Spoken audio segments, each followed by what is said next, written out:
দর্শক, দেখ আমার ইউটিউবে আমি অনেক দিন থেকে আমি ভিডিও আপলোড করার সময়টা আমার হয় না।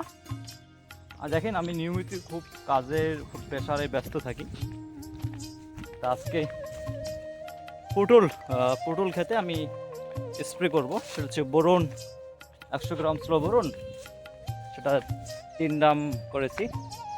তো অনেকে 4 ড্রাম করে, আপনারা করতে পারেন 3 ড্রাম অথবা 4 ড্রাম, এতে কোনো সমস্যা হবে না।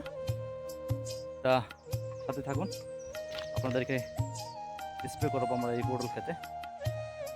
মানে এখানে আমি প্রায় 8 শতক জমি পটল চাষ লাগিয়েছি, মাত্র 8 শতক জমির উপরে পটলের চাষাবাদ। তো মোটামুটি পটলের বাজার ভালো, বলতে গেলে প্রায় 1800 থেকে 1600, 2000 টাকা মন বর্তমানে। আর মাঝখানে বর্ষাকা বেশি বৃষ্টিপাত ভারী হওয়ার কারণে মানে গাছের অবস্থা খুব নর্মাল ছিল, ফলন কম। তা দর্শক, কেমন লাগবে ভিডিওটা আমাকে কমেন্ট করে জানাবেন।